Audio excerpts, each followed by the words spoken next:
జై సద్గురు మహారాజుకు జై. శ్రీ అశఋషి దువ్వూరమణయ్య స్వాముల వారికి జై. శ్రీ ఉడతా వెంకటదాసార్య స్వాముల వారికి జై. శ్రీ పీలకాన శంకరార్యులకు, శ్రీ భాగవత కృష్ణార్యులకు, శ్రీధర శివరామ దీక్షితులకు, బృహద్వాసిష్ట సిద్ధాంత నిర్ధారణోద్ధారకులకును జై సద్గురు మహారాజుకు జై.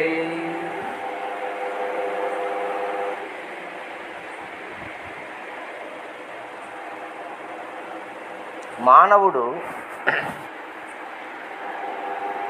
దుర్లభం త్రైమేవచ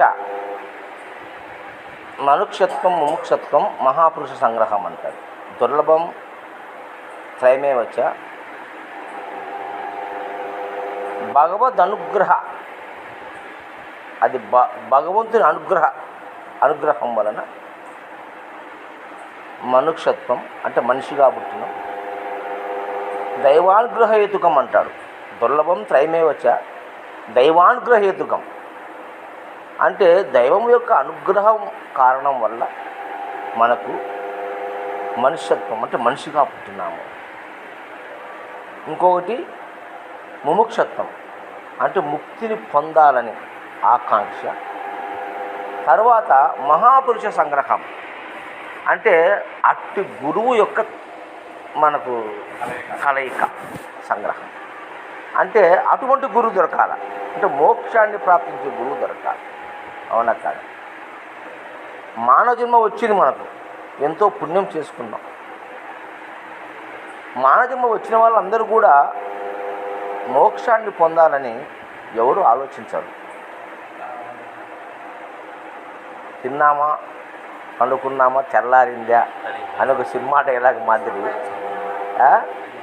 ఏదో ఇహపర సంపదను కూడగట్టుకోవడము, భార్య బిడ్డలు, సంసారము, ఇల్లు వాకిలు, ఇదే తపన, ఇదే పరితాపము. మనిషి ముందు చదువుకుంటాడు. దేనికోసం అవుతున్నాడు? సంపాదన, ఉద్యోగం కోసం. ఉద్యోగం వచ్చినాక ఏం చేస్తాడు? పెళ్లి చేసినాక పిల్లలు కావాలని పరితాపం. పిల్లలు పుట్టినాక వాళ్ళకి చదివించాలా, వాళ్ళు చదివినాక వాళ్ళకు ఉద్యోగాలు రావాలా, మళ్ళీ వాళ్ళకు పెళ్లి చేయాలా, వాళ్ళకు పిల్లలు పుట్టాలా, ఆ మనమలను పెంచాలా, ఆ మనమ్మలకు ఏమైనా సంపాదించి పెట్టాలా. అంతలో ఎంత వచ్చే వయసు? 70-80 వచ్చా. చివరికి కళ్ళు కానరావు, చెవులు వినపరావు, నోటి మాట రాదు, పండ్లు ఊడిపోతాయి, స్పష్టంగా పలకలేడు, ఒక 10 నిమిషాలు కూర్చోలేడు, మంచానికి పరిమితం అవుతాడు. ఏం ప్రయోజనం అటువంటి జన్మ? ఎందుకు మనిషి జన్మ ఇచ్చినాం మనం? మాధవుడుగా కావడానికి.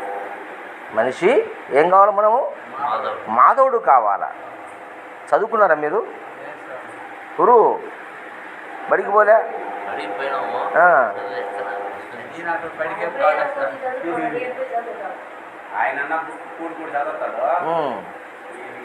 సరే, ఒక విషయం చెప్తా వినండి. మీకు అర్థమయ్యే రీతిలో ఇప్పుడు నాకు చెప్పిన మాటలు అర్థమవుతున్నాయి కదా. బ్రాహ్మణోర్ అవ్యక్తో మహతు మహతే మహదంకార పంచతన్మాత్రాన్ని మహాపంచభూతభ్యో మహాపంచభూతభ్యో అఖిలం జగత్. ఇది సృష్టి క్రమము. త్రిశిక బ్రాహ్మణోపనిషత్తులో ఈ శ్లోకం ఉంది. అంటే బ్రహ్మము నుండి అవ్యక్తము, అవ్యక్తం నుండి మహత్తు. అమ్మ ఈ ఫ్యాన్ తిరగదమ్మా, ఇది వేసి ఇది ఆపి, సౌండ్ వస్తుంది బాబు.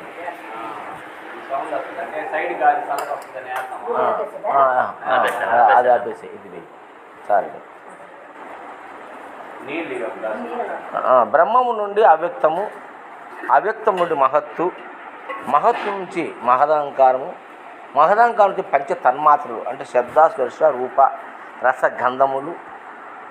పంచ తన్మాత్రల నుంచి మహాపంచభూతములు అంటే ఆకాశము, వాయువు, అగ్ని, జలము, పృథ్వీ. వీటి నుంచి మనకు సృష్టి జరిగింది.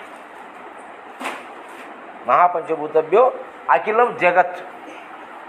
ఆ మహాపంచభూతంలో అంత జగత్ అంతా మనకు ఏర్పడింది. ఎట్లా ఏర్పడింది?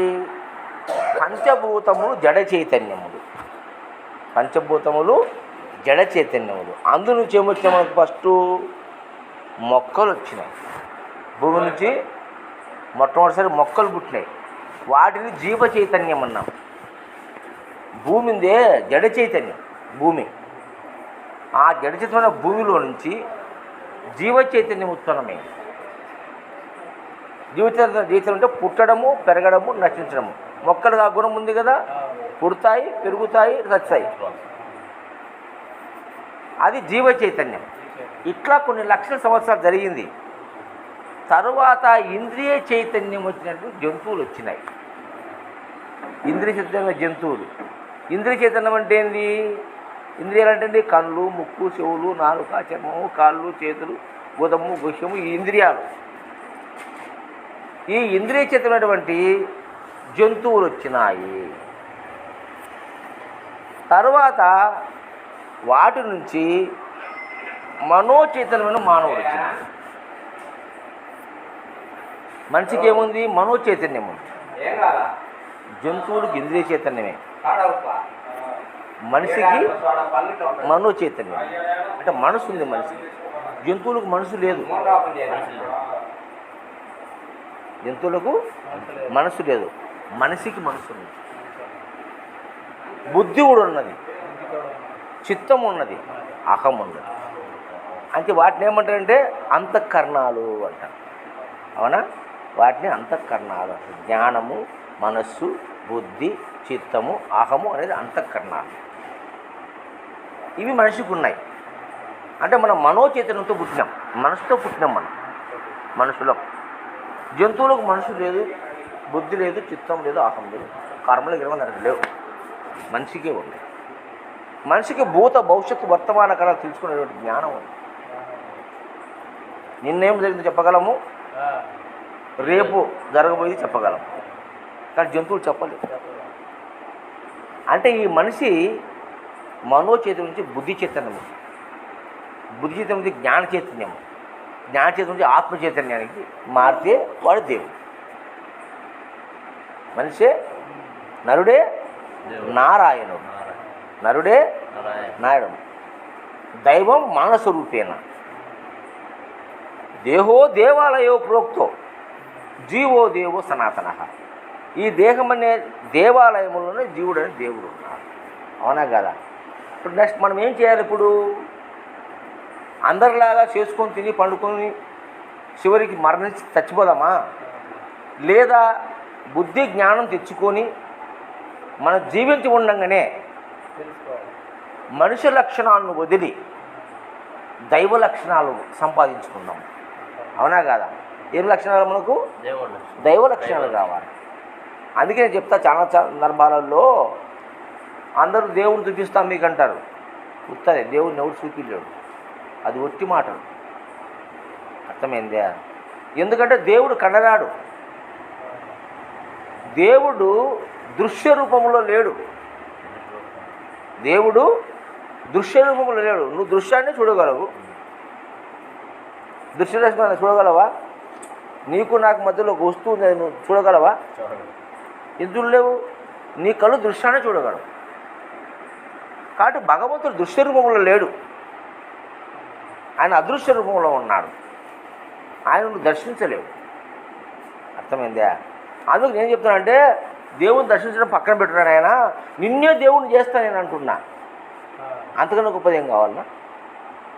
దేవుని చూడడం పక్కన పెట్టు, నిన్ను దేవుణ్ణి చేస్తా.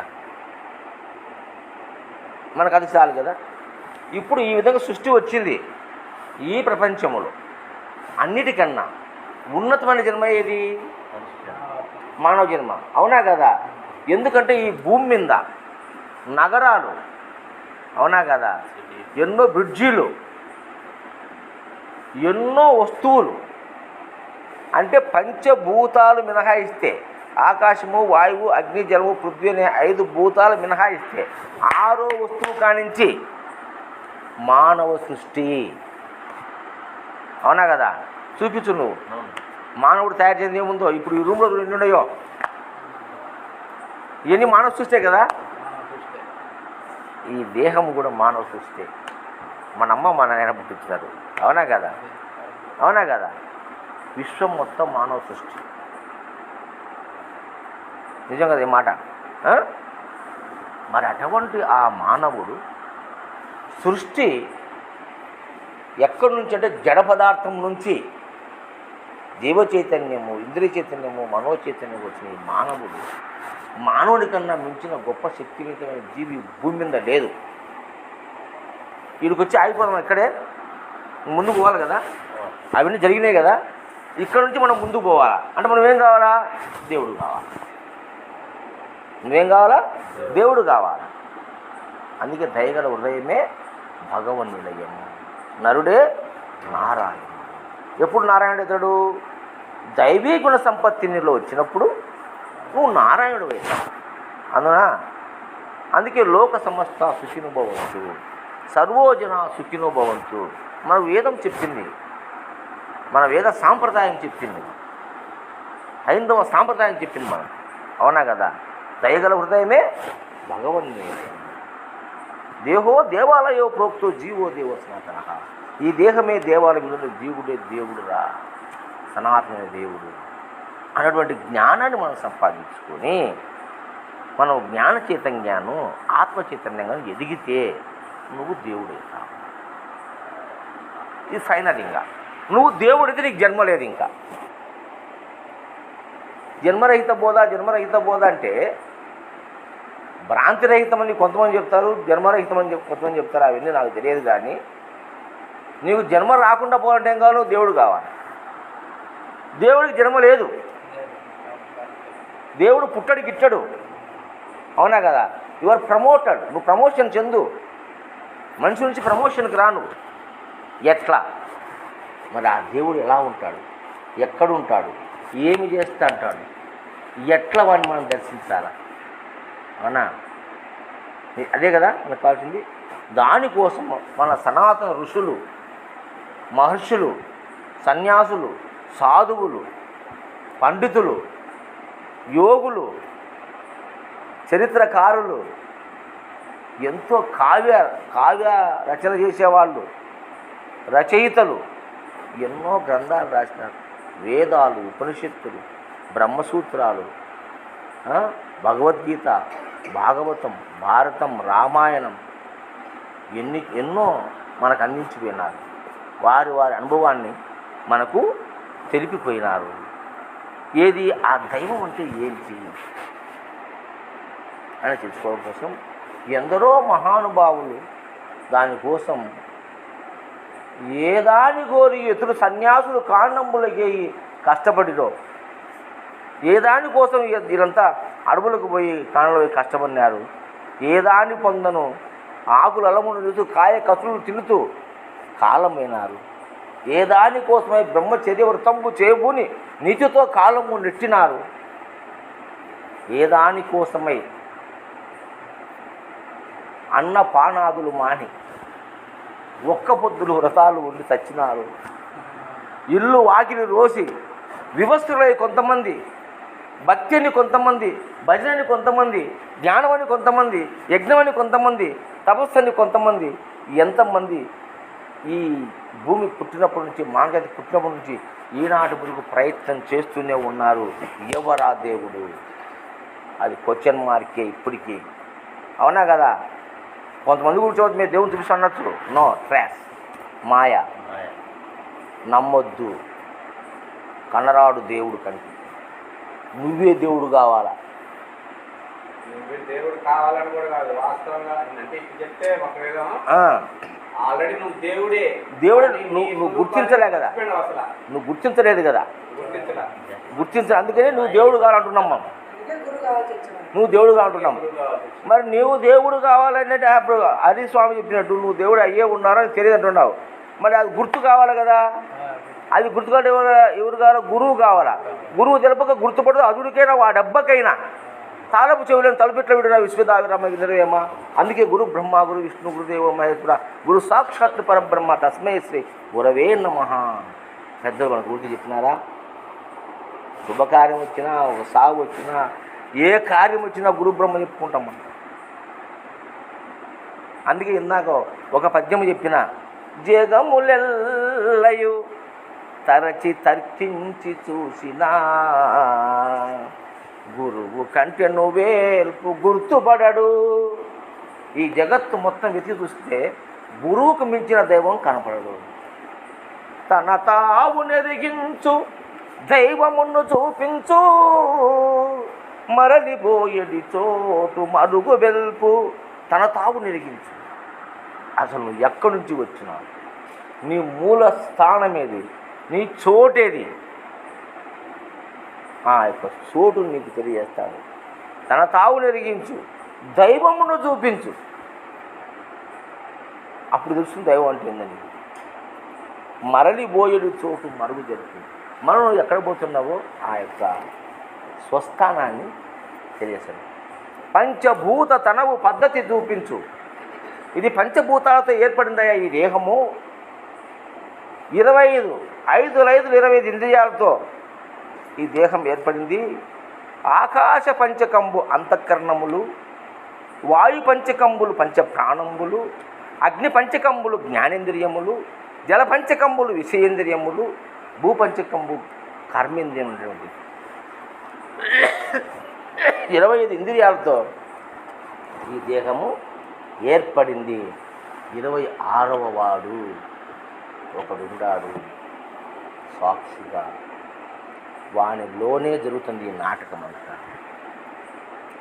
వాడే దేవుడు, వాడే నిరాకారుడు, వాడే నిర్గుణుడు, వాడే సర్వాంతర్యామి, వాడే సావుపుట్టుకలు లేనివాడు.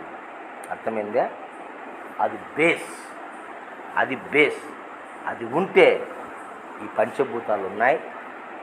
ఈ పంచభూత దేహము తను ఉన్నది. ఈ 25 ఇంద్రియాలు ఉన్నాయి, 96 తత్వాలు ఉన్నాయి, సమస్తం ఉన్నాయి. అది లేకపోతే లేదు. అర్థమవుతుందా? కాబట్టి ఆ విధంగా ఉండే ఈ దేహము మనకి ఎవరు చెప్తారు?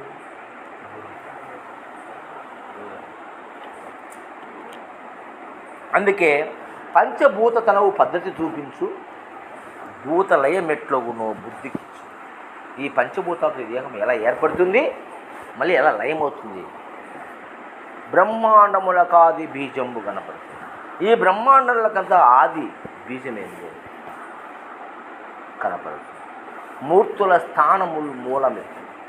అంటే బ్రహ్మ అంటూ తీసుకుంటుంది వాళ్ళ యొక్క స్థానాన్ని కూడా ఇప్పుతాడు, ముడిప్పుతాడు. అనుచు శాస్త్రములెల్లా ఆర్యులెల్లా సద్గురుండేలు ఎత్తి సాటినారు.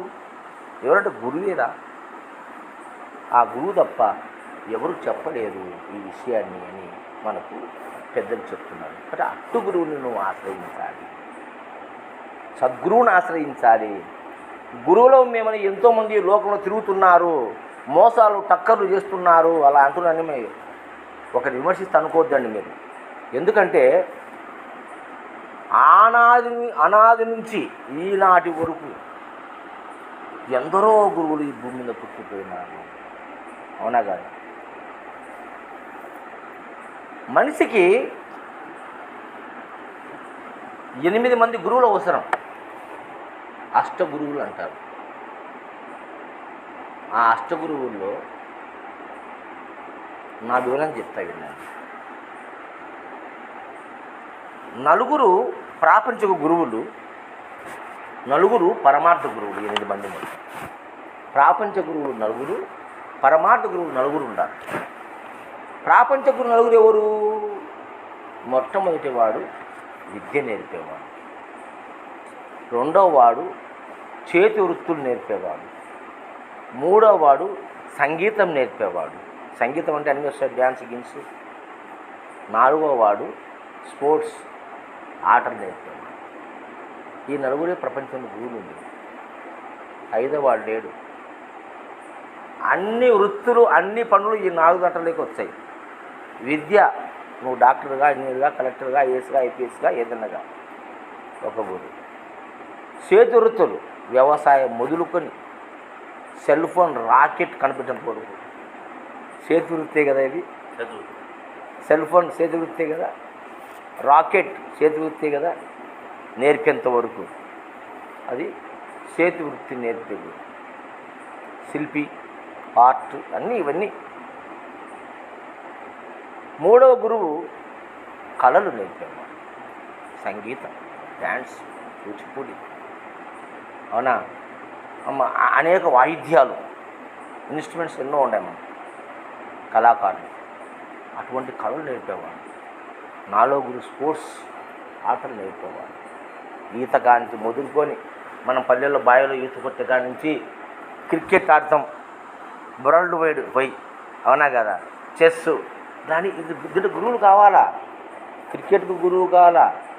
మనమంటే ఈదులో ఏదో బాల్స్ బ్యాటింగ్ ఆడుకుంటాం, కానీ టోర్నమెంట్కి పోతే గురువు ఉంటాడు, ఉండడు?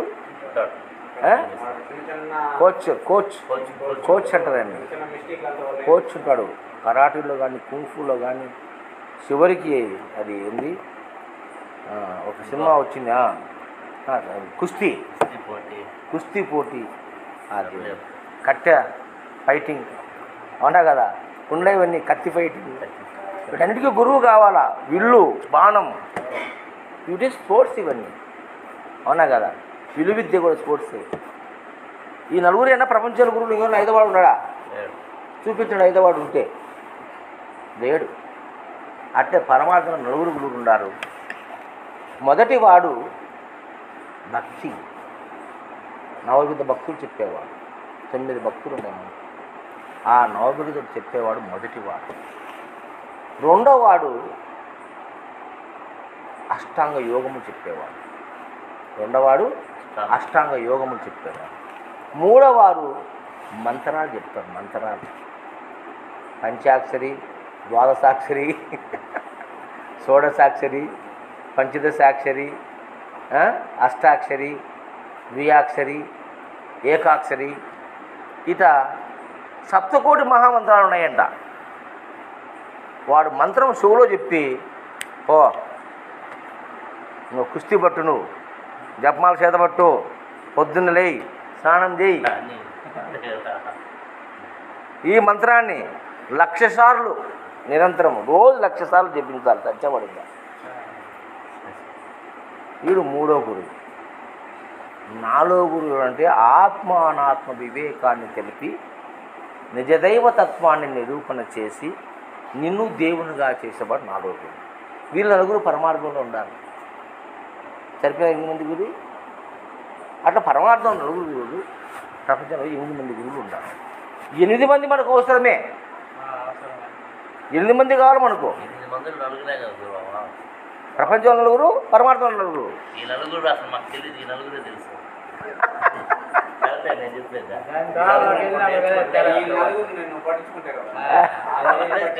ఈ నలుగురితో సరిపోతాడు అక్కడ రావాలంటే ఇంకా అన్ని తెల్లారిపోయా అంటే అదే. అందుకే చెప్పింది ఇక్కడ తెలియదు, ఈ నలుగురే తెలుసు. అందుకే ఫస్ట్ ఏం చెప్పినాము, దుర్లభం త్రైమేవచ అని చెప్పినాం. దైవానుగ్రహేతుకం మనుక్షత్వం ముముక్షత్వం. ముక్తి కావాలంటే ఈ నలుగురితో అవసరం మనకు. ఆ నలుగురు కావాల్సిందే, అవునా. కాబట్టి అందుకే కృష్ణుడు మనుష్యానాం సహస్రేషు అంటాడు. వేలాది మందిలో ఒక్కడే కాడికి వచ్చేది, అందరు రారు. ఇప్పుడు ఈ ఊరిలో ఎంతమంది ఉన్నారు? మన నలుగురం ఎందుకున్నామేడా? అందరికి అవసరం లేదు. కాబట్టి మన నలుగురికి అవసరం. అట్లా వేలాది మందిలో ఒక్కరు మాత్రమే తెలుసుకుంటారు రా నా గురించి అని వానికి పడుతుంది పరితాపం. ఏది తెలుసుకోవాలి? దైవం ఎవరో తెలుసుకోవాలి, దేవుణ్ణి తెలుసుకోవాలి, అవునా కదా. అప్పుడు గురువు కాడికి వస్తాడు శిష్యుడు. అట్టి గురువులు కూడా మీరు ఎన్నుకున్నప్పుడు ఒక గురువు కాడ కోర్స్ అయిపోయింది. ఇప్పుడు ముందు మనం భక్తికి మా ఇంట్లో మన తల్లిదండ్రులు మనకు ఫస్ట్ గురువులు. పిల్లప్పుడు అంత ఉంటేనే దేవుని ముక్కపోయి అని పిల్లప్పుడు చెప్తారు. మాట రానప్పుడే నమస్కారం చేసుకున్నాయని అని మనం చేయని చేతి కాదు, మనం 2 చేతులు పట్టుకొని నమస్కారం పెట్టిస్తారు, అవునా కదా. దేవుని కాడ ఏమైనా గుళ్ళోకి పోతే షటకోపం పెట్టించి మన మీద బొట్టు పెట్టి, మనం చేయకపోయినా వాళ్ళే ఇచ్చాయని మనకు సేవించి అలవాటైంది. మనం ఫస్ట్ భక్తి నేర్చుకున్నాం, అర్థమైందా. భక్తి అయిన తర్వాత అష్టాంగ యోగములలోకి వచ్చినాము. యమ నియమ ఆసన ప్రాణాయామ ప్రత్యాహార ధ్యాన ధారణ సమాధి ఈ 8 యోగాలు. అంటే యమ నియమాలు అంటే మనము బాహ్యేంద్రియాలు అంతరేంద్రియాలు శుద్ధి చేసుకోవడం యమ నియమాలు అంటే శ్రద్ధగా వాడుకోవడం, పవిత్రంగా వాడుకోవడం, అంతరేంద్రియాలు బాహ్యేంద్రియాలు. అది ఒక వ్రతంలాగా చేస్తాం మనం. భక్తి వ్రతం చేస్తాం. అయ్యప్ప మాల వేసుకున్నావు, అది యమ నియమాలకు సంబంధించింది అయ్యప్ప మాల. అప్పుడు నువ్వు అశుద్ధ మాటలు మాట్లాడకూడదు, పరస్త్రీలను కామవాంఛ చూడకూడదు, దొంగతనం చేయకూడదు, దోపిడీలు చేయకూడదు, అర్థమైందా, మోసం చేయకూడదు. ఇవన్నీ ఏంటంటే ఇంద్రియాలకు సంబంధించినవి, అంతరింద్రియాలు బాహ్యాలకు సంబంధించినవి. ఈ యమ నియమాలు పాటించాలంటే నువ్వు దీక్ష తీసుకోవాలి. నువ్వు ఒక దీక్ష తీసుకోవాలి అంటే మాల వేయడము, గురువు కాడు పోవడము చేయాలి. అప్పుడు మనకు ఫస్ట్ ఏమైంది, నవవిధ భక్తులు వచ్చినాయి. రెండోది అష్టాంగ యోగాల్లోకి వచ్చినాం. అక్కడికి వచ్చిన తర్వాత ఏం చేయాలి, మనం మాల వేసుకుని ఖాళీ ఉన్నప్పుడు ధ్యానం చేయాలి. ఆహారము మాంసాహారం తినకూడదు, ఇంకా ఉప్పు కారం ఎక్కువ తినకూడదు. కొన్ని మతాలలో కొన్ని సిద్ధాంతాల్లో తెల్లవాయి వరకు ఎర్రగడ్డ వాడకూడదు ఓం శాంతి వల్ల అయితే తినకూడదు. అవన్నీ కొంచెం రజోగుణాన్ని పెంచేటన్ని తినకూడదు అని ఒక నియమాలు. అదే యమ నియమ అంటే. ఆసనం అంటే కదలకుండా కూర్చోాలి. ప్రాణాయామం, ప్రాణాయామం అంటే శ్వాస గమనిస్తండి. చెప్తారు కదా, పత్రిక చెప్తున్నాడు పిరమిడ్ ధ్యాన కేంద్రం తెలుసు కదా మీకు అందరికీ పరిచయం. ఇప్పుడు ధ్యానం ఏ ఆసనంగా ధ్యానం చేయాలా, మన ప్రాంతంలో లేదు. అట్లా కర్ణాటక పోతే మీ ఏరియాలో కూడా ఉందో నాకు తెలియదు. మా ఏరియా లేదు. కొంతమంది ఫస్ట్ ధ్యానం చేయించి తర్వాత బోధన నేర్పిస్తారు. ఇక్కడ మనకు కూడా ఈ కోస్తా ఆంధ్ర ప్రాంతాల్లో కూడా వాళ్ళు ఈ ఆరాధన పత్రికలను మెన్షన్ చేస్తున్నారు. సాయంత్రం 5 నుంచి 6 వరకు ధ్యానం, 1 అవర్ ధ్యానం పెడుతున్నారు. మరి ఇప్పుడు ధ్యానాలు నేర్పిస్తున్నారు. అది తర్వాత ఊరికి ధ్యానం చేసేట్లా మంచి మంత్రం కావాలి. మంత్రం గురువు అవసరం వచ్చింది. అష్టాంగ యోగాలు అయిపోతే చూడు స్టెప్ బై స్టెప్ ఇవన్నీ కూడా. అప్పుడు నువ్వు చేస్తామంటే ఊరికి కూర్చుంటే ఉంటుందా నీకు, గురువు కాడు మంత్రం తీసుకోవాలా అంటే మంత్రం చెప్పే గురువు ఒకడు ఉంటాడు. వాని కాడికి పోతే ఆయన ఒక మంత్రిలో చూసి నీకు ఒక మంత్రం చెప్తాడు చెవులో, అది ఊరికి చెప్పొద్దు అని దాన్ని జపం చేసుకుంటా. కొంతమంది ఉన్నారు హరే రామ హరే కృష్ణ వారు సంచులు కుడుతున్నారు. మెల్లో సంచి వేసుకొని ఆ సంచిలో చేయి పెట్టుకొని దాములు పోతాడు ఊతాడు తింటాడు వాడు తింటాడు ఇదేమో ఇజ్జంట అంటాడు. అవునా కదా. మంత్రం చూడండి ఒకసారి స్వామి, దేవుణ్ణి గుర్తు చేసుకోవడానికి లెక్క అవసరం మామూలుగా. అది స్టెప్ బై స్టెప్ అటు వచ్చినాం మనం అందరం కూడా. మేము కూడా రుచులమే, డైరెక్ట్గా సిద్ధాంతం లేక రాలే. ఎవరు రారట్లా. పిల్లోడు పుడతానే పరిగెత్తాడా, కింద పడి బోళ్ళబడి ఎదురుకబడి ఎన్ని రకాలు చేసి వాడు పై మళ్ళా. అంటే నీకు అచల గురువు దొరికినాడు కాబట్టి ఫస్టే ఉన్నాయంటే భక్తి ఉంటుంది. నీకు భక్తి ఉంటుంది, 4 భక్తులు ఉంటాయి. భక్తి భక్తి ఉంది కానీ మళ్ళీ వచ్చి రామాయణం మహాభారతం చదవడాలు, ఎన్ని యజ్ఞాలు యాగాలు తపస్సులు ఆయన చెప్పినట్టు జపాలు గిప్పాలు ఏం లేవు. ఇవన్నిటిని తప్పించుకొని నేను డైరెక్ట్గా అక్కడికి వెళ్ళిపోయినా ఒకేసారి. ఈ ఇల్లు ఉన్నాయి కాబట్టి వాళ్ళు మీ అమ్మ ఉన్నది కాబట్టి ఆ మార్గంలో నువ్వు వెళ్ళిపోయినావు. మీ తల్లి గురుబిడ్డ కాబట్టి నువ్వు గురుబిడ్డ కాడికి పోయినావు నేరుగా. అయినా నువ్వు గురుబిడ్డ కాడికి పోయినా కూడా బ్రహ్మ విద్య సంపూర్ణంగా తెలుసుకోవాలంటే అన్నిటిని కూడా పరిశీలన చేయాలి. మళ్ళీ ఇంకోటి, మనం ఏడుకు వచ్చినాక దాన్ని మనం అంటే ఆ గురువు దగ్గరికి పోయి నేర్చుకోవాలా, ఈ గురువే చెప్తాడు అని చెప్తాడు. దీని పరిస్థితి, తపస్సు పరిస్థితి, ఆచరణ గురువుకు పరిస్థితి, యాగాల పరిస్థితి ఏందనేసి అన్ని విద్యలు వస్తాయి. అచల గురువుకు అన్ని విద్యలు వస్తాయి. 4 గురువుల సారాంశం అంతా అచల గురువు దగ్గర ఉంటుంది. ఆ 4 గురువులు అంటే ఒకవేళ మనం డైరెక్ట్గా ఈ పరిపూర్ణ బోధనలోకి వచ్చినా కూడా గురువు పరిపూర్ణ బోధన చెబుతూ నీకు మళ్ళీ ఓనమాల కాంచి మొత్తం నేర్పియాలి. నేర్పిస్తాడా? నేర్పించకపోతే ఓనమాల అని నేర్పిపోతే నీకెట్ట వస్తుంది? రేపు ముసాడిపోతే అది గొప్పది అనుకుంటావు నువ్వు. నిలబడలేవు, నువ్వు అచ్చమని నిలబడలేవు. అట్లా అట్లా ఇప్పటికీ లక్షల మంది పోయినారు, గురువులే పోయినారు.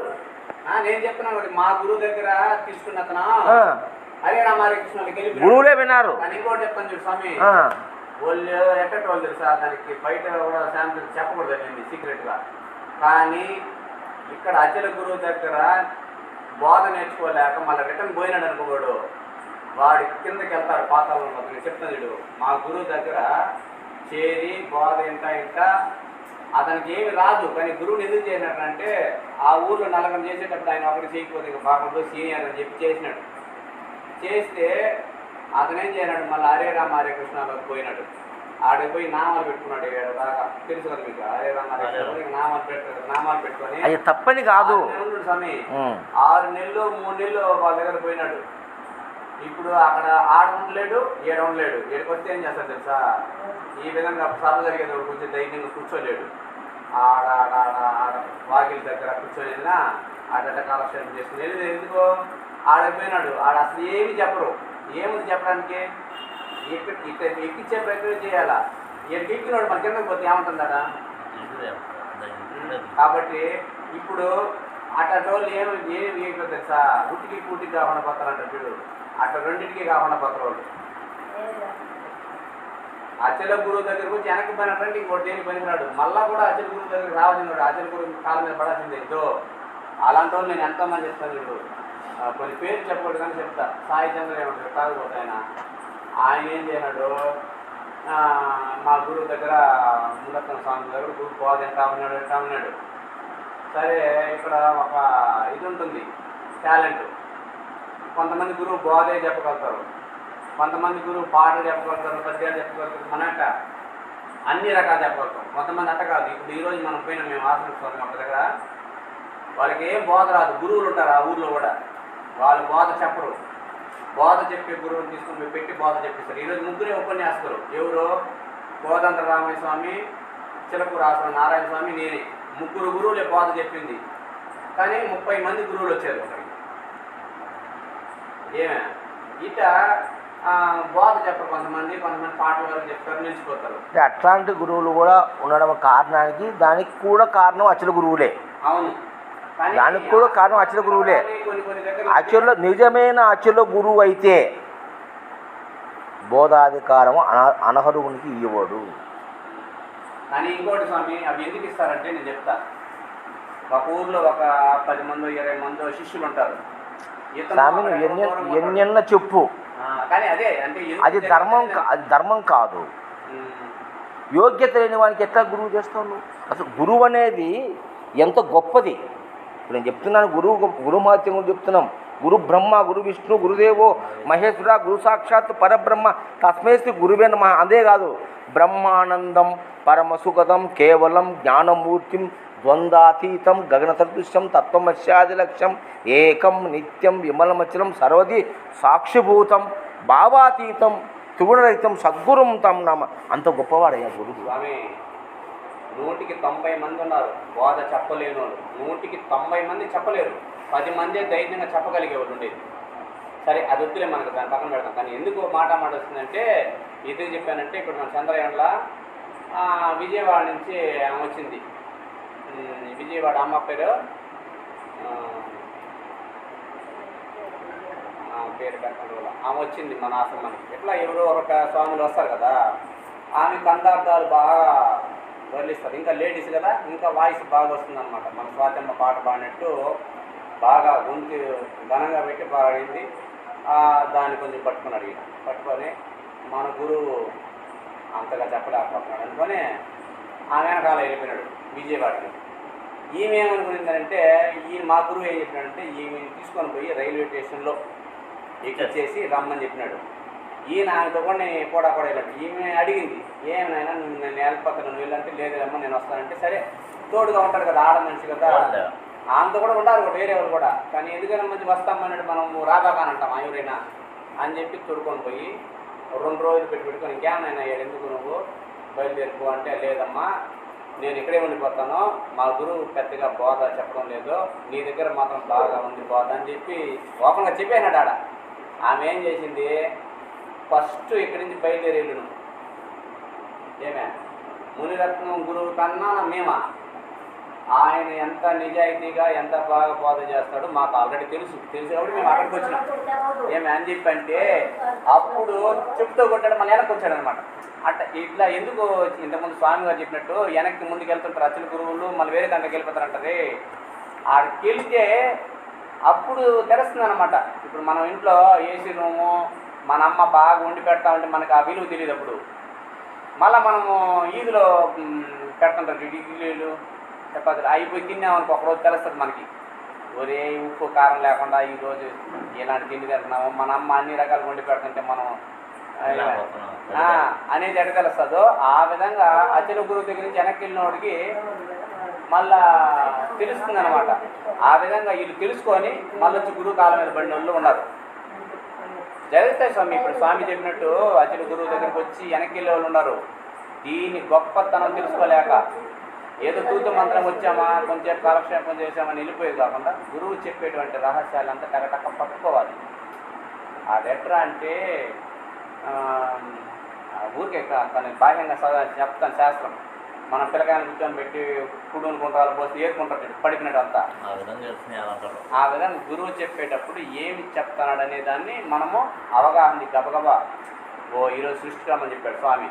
బ్రహ్మణ్యో రవ్యక్తం అవ్యక్తం మహత్తు మహత్తు మహదహంకారక మహదహంకార పంచతన్మాత్రని పంచతన్మాత్రకి పంచమహాభూతాన్ని పంచమహాభూతేభ్యో అఖిలం జగత్. ఆ ఒక్క శ్లోకం ఏం చెప్పిందో తెలుసా, సృష్టి ఎక్కడ ఆరంభమైందో ఆరంభం నుంచి పరిణామం చెందిన స్థితి అంతా చెప్పుకొని వచ్చి ఈరోజు ఈ ప్రపంచము ఈ విధంగా ఉండడానికి కారణము మొదట బ్రహ్మం అనే వస్తువే. ఆ వస్తువు ఎట్లా పాలు పెరుగుగా పెరుగు మజ్జిగ మజ్జిగ వెన్నగా వెన్న నెయ్యిగా మారిన ఒక రూట్ తెలుసుకున్నాం అనుకో, మళ్ళీ వెనక ఎవరు చెప్పలే తెలుసుకురాబల్లే.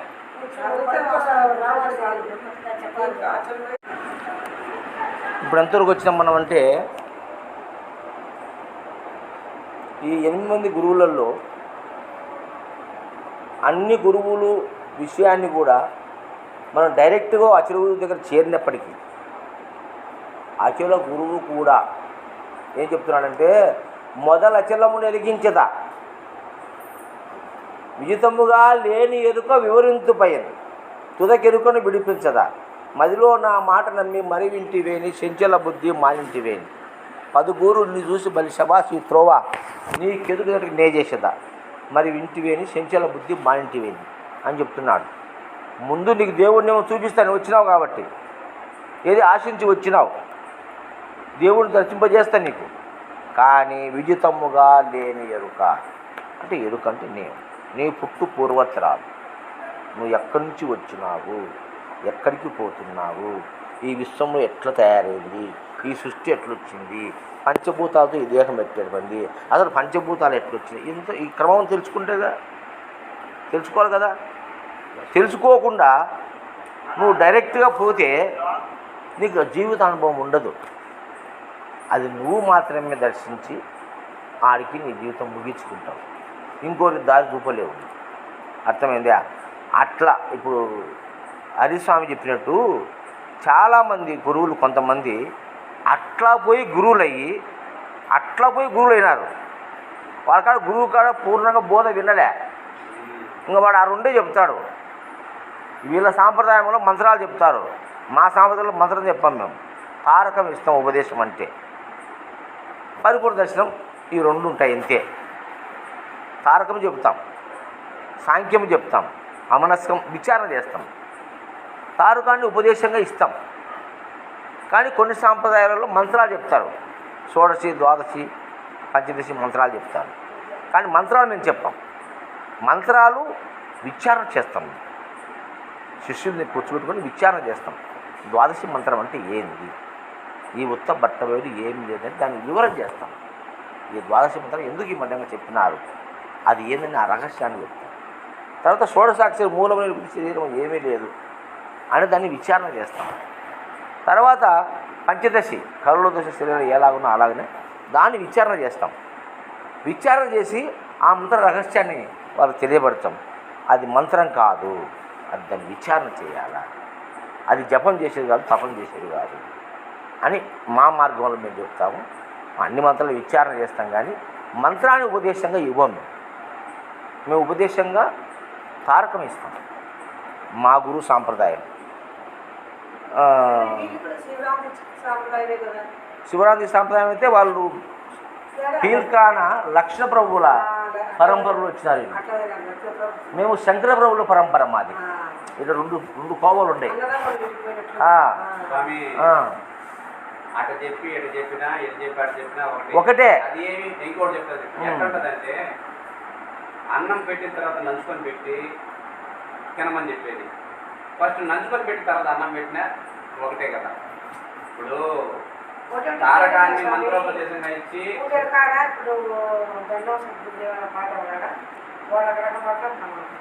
అది వాళ్ళ గురువుల పరంపరలో ఒక్కొక్కరు రాసుకున్నారు. ఇప్పుడు మా పూజ వేరు, మీరు చేసే పూజలు వేరు. మా పూజ వేరు.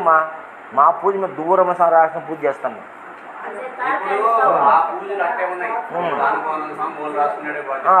అదే పది ఎవరు రాసుకునేది వాళ్ళు చేసుకున్నారు. అయిపోతే దాంతో మనం పనిలే. వాటితో అవసరం లేదు, వాటితో మనకు అవసరం లేదు. వాటితో మనం ముందుకు సాగాలి. అర్థమైందా? ఇట్లా ఆ విధంగా అనేక రకాలుగా పూర్ణబోధను అచల గురువు అనే వ్యక్తి సంపూర్ణంగా తెలియజెప్పాలి. తారకము, అమనస్కము, సాంఖ్యము అనే 3 విచారణ చేయాలి. ఈ చెప్పకుండా నీకు పరిపూర్ణత చెప్పితే వదిలేస్తే నువ్వేం చేస్తావు? రేపు ఒక ఆయన టీవీలో చెప్తా అంటాడు, అది ముక్కులో శ్వాసను పట్టుకుంటే నీవు ఆయుష్ పెరుగుతుంది, నీరు శక్తులు వస్తాయని చెప్తాడు. అప్పుడు నీ మనిషి ఏమవుతుంది? అటు వెళ్ళిపోతుంది. పోతుందే పోదా? ఇది నిలబడుతుందా? ఇది నిలబడదు. ఆడవి ఇరుక్కుంటాం. అన్నీ చెప్పొచ్చే వరక యాడిపోయినా ఇంతే అనే భావన మీకు కలుగుతుంది కదా. అట్లని అచల గురువుని చేసేసరికి సంపూర్ణంగా నేను చెప్పినటువంటి 4 విధాల గురువులు ఉన్నారంటే ఆ 4 విధాల గురువులు ఉండేటువంటి ఆ యొక్క బ్రహ్మ విద్యనంతా కూడా ఆపోసన పట్టాలి. అచల గురువు ఆపోసన బట్టి దాని శిష్యునికి చెప్పాలి. ఇప్పుడు యాదవ స్వామి అట్లా ఈ నెలలో ఉపదేశం తీసుకుంటాడు, మళ్ళీ 3 నెలలకు పరిపూర్ణ దర్శనం చేసుకుంటాడు, మళ్ళీ సంవత్సరానికి గురువు పక్కన గురువే కూర్చుంటున్నాడు. చెప్పేది అబద్ధమా? చెప్పు. అంటే ఏదో ప్రతిఫలం ఆశించి చేసేవాళ్ళు తప్ప తెలియకుండా చేస్తే అది తప్పు. ఎంతమంది లేరు స్వామి? మరి జరగదంటావు నువ్వు. నీ సాంప్రదాయం జరగలే. ఇప్పుడు ఎంతమంది చూసుకుంటాను చెప్పు. ఇప్పుడే గొప్పలు చెప్పుకుంటే గురువులంతా కూడా గొప్పలమైన పెద్దలమైన గురువులంతా కూడా 6 నెలలకే శిష్యుని గురువులు చేస్తున్నారు. ఏం ప్రపోజ్ చేస్తున్నావు నువ్వు? 12 సంవత్సరాలు గురుసేవ చేయాలా, చతుర్విధ శుశ్రూషలు గావించాలా, తనను గురువుకి అర్పించాలా. ఈ యొక్క పరమ రహస్యాలను తెలుసుకోవాలి కదా. ఇవన్నీ తెలుసుకోకుండా నువ్వు ఊరికే వెనకబడి చక్కడక్కడ 2 మాటలు చెప్పి గురువుని చేపించి ఇక్కడ కూర్చోబెడితే నువ్వేం చెప్తావు? మళ్ళీ నువ్వు 10 మంది గురువులు చేసుకుంటావు. ఏం చెప్తావు? నీ గురువు ఏం చెప్తావు అదే చెప్తావు. రెండోది నీ గాడికి వచ్చేది. నీ గురువు కాడ ఏం పొంది నువ్వు గురువైనావో అదే చెప్తావు నీ శిష్యులకు. వాళ్ళు నిలబడతారా? నిలబడరు. బోధలో మధ్యలో తప్పిపోతారు. మహాంగా అనుకుంటే యేసులో చర్చికి కూడా పోతారు కొంతమంది. ఆచార్య సిద్ధాంతంలో గురువులు కూడా కొంతమంది చర్చిలకు పోయి పాస్టర్లు కూడా అయినారు. అచల గురువులు మరి ఎందుకన్నారు? స్టాండర్డ్ లేక, అంటే పరిపూర్ణంగా బ్రహ్మ విద్యను పొందక, అంటే పరిపూర్ణంగా బ్రహ్మ విద్యను గురువు దగ్గర పొందక నువ్వు అట్లయినావు. అట్లాంటి గురువులు కూడా ఇప్పుడు ఉన్నారు కాబట్టి అది చెప్తున్నావు. గురువులని పెక్కుండ్రు వస్తారు భూమిలోకి. అర్థమైందా? అందుకే మనము అక్కడ చెప్తున్నాడు గురువు చెప్పిన మాట, గురువు వాక్యం మనకు శాస్త్ర దృష్టాంతం ఉండాలి, మనోనిశ్చయం ఉండాలి. 3 ఒకటికి ఏకం కావాలి. గురువు చెప్పిన ఏమాటంటే నమ్మొద్దు, ఎవడో నేను చెప్పినా సరే ఎవరు చెప్పినా సరే నమ్మొద్దు. ఇది శాస్త్రంలో ఉందా లేదా, ఇది నిజమా కాదా, అది నీ అంతరాత్మకు తెలియాలా. ముందు గురువు నీ లోపల ఉన్నాడు అంతరాత్మ, అది మొదటి గురువు. అది నీకు నచ్చితేనే కదా నువ్వు తీసుకుంటావు, నచ్చకపోతే తీసుకో. ఏందో ఆ స్వామి చెప్పినా నాకు అర్థం కాలేపో అంటావు, రేపు ఫ్యూచర్నే స్వామి పడింది మళ్ళీ వస్తాను ఎట్లా పోతావు. అవునా కదా, నేనైనా ఇట్లా అంటే స్వామి అర్జెంటుగా పోతాడా మళ్ళీ వస్తా అంటే మళ్ళలే గిల్లలే. అవునా కదా, మరి సంపూర్ణంగా అర్థమైతే నువ్వు తీసుకుంటావు బ్రహ్మ విద్య. ఇట్లా ఈ విధంగా సృష్టి క్రమం ఉంది నాయన. ఈ విధంగా మనం బ్రహ్మ విద్యలో మంచిగా తెలుసుకుంటే మనము దైవాన్ని, మనమే దైవం కావాలి. ఈ సృష్టిలో అన్ని దైవాలే. ఎప్పుడు కృష్ణుడు మమాత్మ సర్వభూతాంతరాత్మ భౌతిక కృష్ణుడు చెప్పినాడు. ఒరే నాలో ఉండే ఆత్మస్వరూపం సర్వభూతములో ఎందుకు ఉందిరా అని చెప్పినాడు. అన్నిట్లో నేనే ఉండా అన్నాడు. అవునా కదా, ఈశ్వర సర్వభూతానం వృద్ధ్యేసు అర్జున అని చెప్పినాడు. ఈశ్వరుడు సర్వభూతముల హృదయమునందు అధిష్టాన దేవత ఉన్నాడు రా అని చెప్పినాడు భౌతికుల కృష్ణుడు. మనం వింటున్నాం రోజు, కానీ నేను ఆచరిస్తాను కదా. ఎట్లా మనం ఎట్లా దేవతలం అవుతున్నాము, ఏ విధంగా, దానికి ఒక్కొక్క మహానుభావుడు ఒక్కొక్క రకంగా చెప్పినాడు. మన రమణ మహర్షులు నేనెవరో తెలుసుకో అన్నారు. నేనెవరు ప్రశ్న ఆయన బుక్కు చదవండి. రమణ మహర్షి తెలుసు కదా మీకు, దగ్గరే రమణ మహర్షి తెలుసు కదా, తెలుసు కదా, పుట్టకోసి పెట్టుకుంటూ ముసలి ఆయన చూసినా కదా. ఆయన నేనెవరు అది దాని మీద నాకు జీవితం అంతా పోరాడినాడు. నేనెవరు, నేను ఎవరు తెలుసుకో. దీనికి ఒక పద్యం చెప్పి నేను విమర్శ చేసి వెళ్తాను. మా గురువుగారు ఒక కందార్థం రాసినాడు.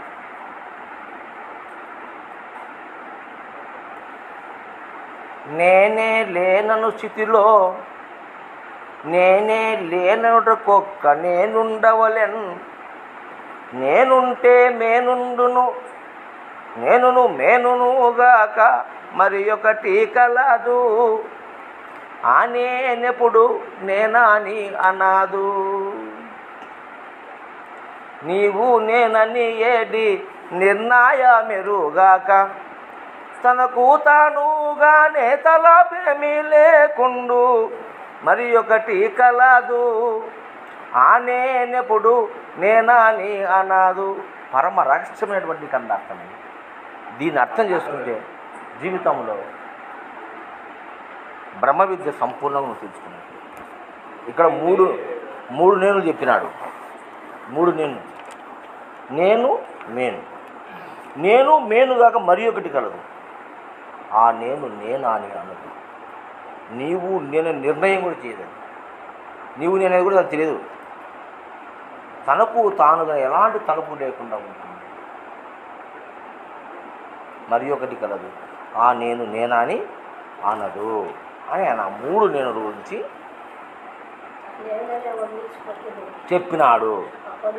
అవునా, ఇప్పుడు నేను చెప్తున్నాం. ఈ మూడు నేనెవరు, నేను మేము చెప్తాం, మూడు నేనెవరు, ఇది సందేహమే కదా, సంశయమే కదా. దాన్ని ఏమేమి డిఫైన్ చేస్తావు? ఆ మూడో నేను నువ్వు దేవుడు అంటావా, ఎరుక అంటావా, పరిపూర్ణం అంటావా, అచలం అంటావా, ఏమని చెప్తా దానికి? ఆ మూడో నేను నిర్ణయం లేదు, దానికి నిర్ణయం మెరుగా కడింది. ఆ నేను వారి బుద్ధ్యానుసారంగా యాడు కావాలంటే అటు తీసుకుంటా అంటారు. వారి బుద్ధికి తోచిన విధంగా యాడ తీసుకునే వాళ్ళు ఆడ తీసుకుంటారు. అర్థమైందా? దీనికి నేను భౌతిక పరంగా మూడు మాటలు చెప్తా. మూడు నేనులు. మొదటి నేను ప్రపంచ నేను, రెండవ నేను ప్రకృతి నేను, మూడవ నేను పరమాత్మ నేను. ఈ మూడు నేను తీసుకున్నాను. ఒకటిది ప్రపంచ నేను, రెండు ప్రకృతి నేను, మూడు పరమాత్మ నేను. ఈ మూడు నేనులు ఉన్నాయి మనకిప్పుడు. ఆ మూడు నేనులు ఉన్నాయి.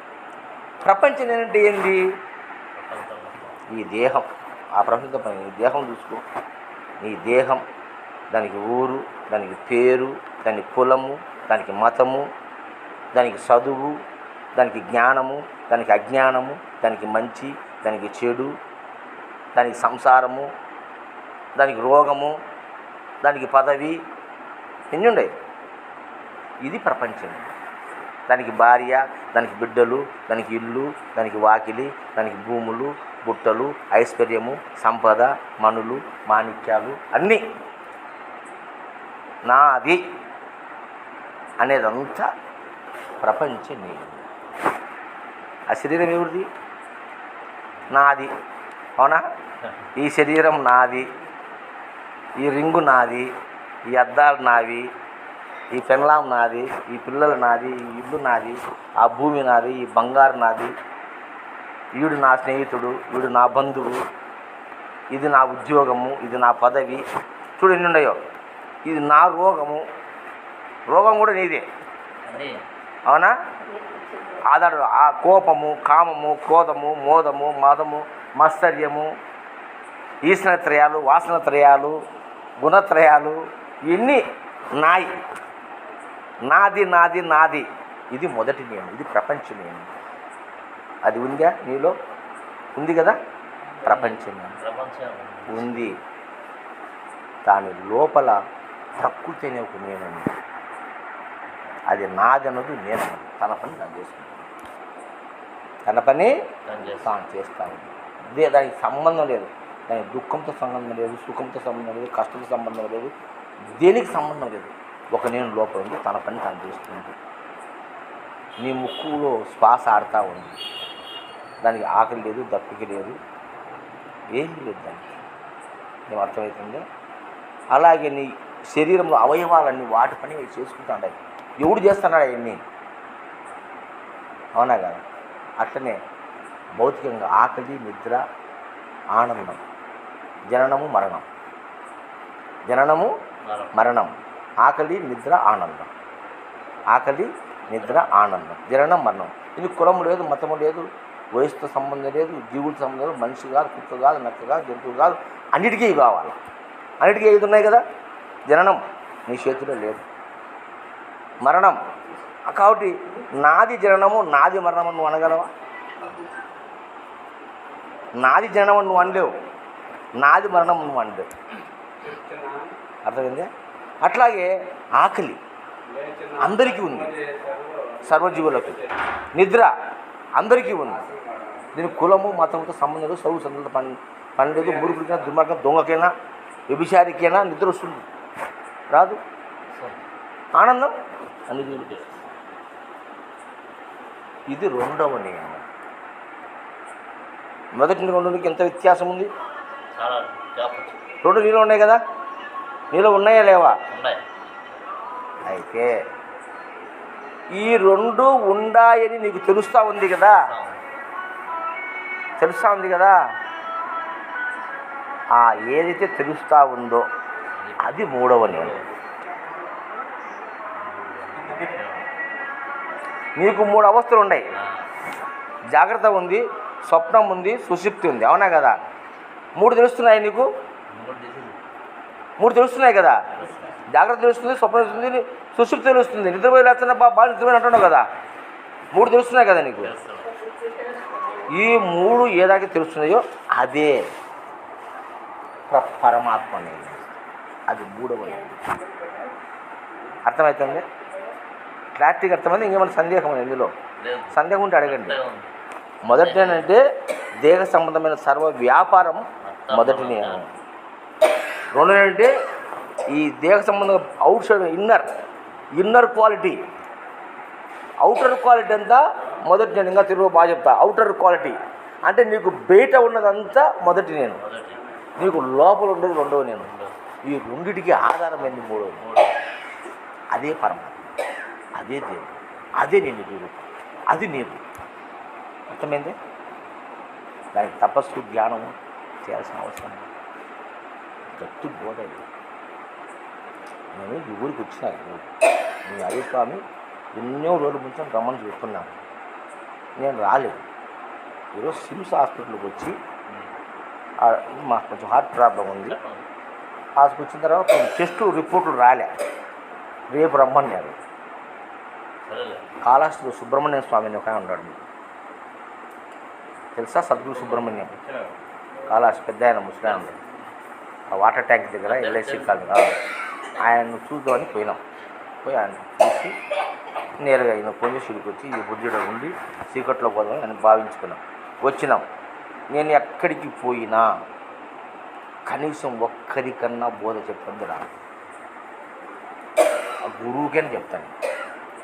ఆ ఆశ్రమంలో గురువుకైనా కూర్చొని చెప్తా. ఎవరా నువ్వు కూర్చొని నేను చెప్తా, నువ్వు నాకు చెప్తావు, నేను నీకు చెప్పమంటావు. ఎట్లయినా ఒకటే, నువ్వు చెప్తే నేను వింటా, నేను చెప్తే నువ్వు చెప్తే తెలుసుకుంటా. నాకు తెలియనోటి ఏ మనిషిలో ఏముందో ఏముందో నిజమే గురువా. ఎట్లా తెలుస్తుంది మనకు? మనిషిలో మర్మము మానలో సేవ బయట పడితే తెలియదు కదా, బయట తెలియదు. చెప్పు, నేను కూర్చుంటా, నేను కింద కూర్చుంటా, నువ్వు చెప్పు, నేను వింటా. అది నేను చెప్తాను. నువ్వు ఎట్లయినా ఒకటే, ఎట్లయినా జ్ఞానం పెరుగుతుంది. అవునా కదా? అట్లా నేను వృధాగా ఎక్కడ ఉండదు, వృధాగా ఎక్కడ పోను. నేను పోతే నేను డాక్టరు, ఎండి న్యాచురోపతి ఆయుర్వేదిక్ డాక్టర్ కానీ పొద్దుటూరులో ఈ 30 సంవత్సరాలుగా నేను డాక్టర్ పని చేస్తాను. ఆశ్రమం ఉంది నాకు కూడా, సత్యకృష్ణ పరిపూర్ణ జ్ఞానం యూట్యూబ్లో ఉంది నాది. చూస్తాను. మహర్షి డాక్టర్ శ్రీనివాసార్యులు వస్తాయి యూట్యూబ్లో. 380 వీడియోలు ఉన్నాయి. మొత్తం జ్ఞానమే. మీరు ఖాళీకినప్పుడు యూట్యూబ్ ఛానల్ సబ్స్క్రైబ్ చేసుకోండి, వీడియోస్లో ఉండి వర్షంగా వస్తాయి, చూసుకుంటా. టైం ఉన్నప్పుడు ఇయర్ ఫోన్ పెట్టుకోవచ్చు, వినండి. సంపూర్ణ జ్ఞానం ఉంటుంది. మాయ మాటలు ఉండవు, అంత కరెక్ట్గా ఉంటుంది. ఏ విషయం చెప్పినా కూడా హృదయానికి నాటుకునే విధంగా ఉంటుంది మాట్లాడు. అర్థమైందా? ఇప్పుడు ఇది తెలిసినా కదా దేవుడు అంటే ఎవరు. ఇప్పుడు దేవుడు అంటే తెలుసు కదా, నేను అహం బ్రహ్మస్మి. దీనికి వేదాలు చదవాలన్నా, దీనికి మంత్రాలు చదవాలన్నా ఏం అవసరం లేదు. గట్టి గురువు దొరికితే చాలు, గట్టి గురువు దొరికితే చాలు, మన జన్మ ధన్యమైపోయినట్టే. అవునా? కాబట్టి అటువంటి గురువును మనం ఆశ్రయించినప్పుడు ఎంతమంది గురువులను మార్చేస్తాయా? కొంతమంది చెప్తారు గురువులు తప్పించుకుంటారు చూసుకొని, గురువులు మార్చొద్దు, ఒక గురువు కానీ ఉండాలంటారు. నేను దానికి ఒప్పుకోను. నా బదులు నచ్చకపోతే ఫోన్ ఇష్టమైతే కడుగుంటాను మా శిష్యుని. నా దగ్గర నీ సందేహం తీరకపోతే యూ కెన్ గో. అట్లా ఇంకా ఉంటే తిరిగి మళ్ళీ రాండి, నేను చెప్తా. ఎనీ డౌట్ నేనేస్తా. కొంచెం ఏమో సందేహం ఉంటే అడిగి చెప్తా. నాకేం లేదు.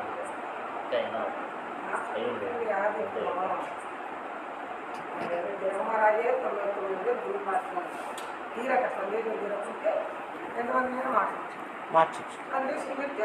కాబట్టి యూట్యూబ్లో ఛానల్ ఉంది, మీరు వినండి. మంచి జ్ఞానం వస్తుంది, అంటే పూర్ణ జ్ఞానం ఉంటుంది, లోతైన విచారం. ఎందుకు నిలకడా ఉండదు మీకు. సహజమే కదా, దాని అది లేకపోతే ఎట్టయ్యా నీకు. వారిని నువ్వు సంసారం చేసుకోకుండా, పిల్లలు చక్కోకుండా ఎవరు దొన్నారు నిన్ను? నో, అది పొరపాటు, తప్పది, అది తప్పు. ఏం పిల్లలను చూసుకోకుండా ఇక్కడ కూర్చుని ఉన్నాయి ఆ గురువు. సంసారం లక్ష్యంగా చేసుకోయా. యాడ్ చేసుకుంటే నువ్వు ఒక గంట అర్ధగంట గురువు కాడికి వచ్చి కూర్చోండి రోజుకు, లేదా వారంలో 2 రోజులు అంటాడు స్వామి. బేస్తవారం, ఆదివారం.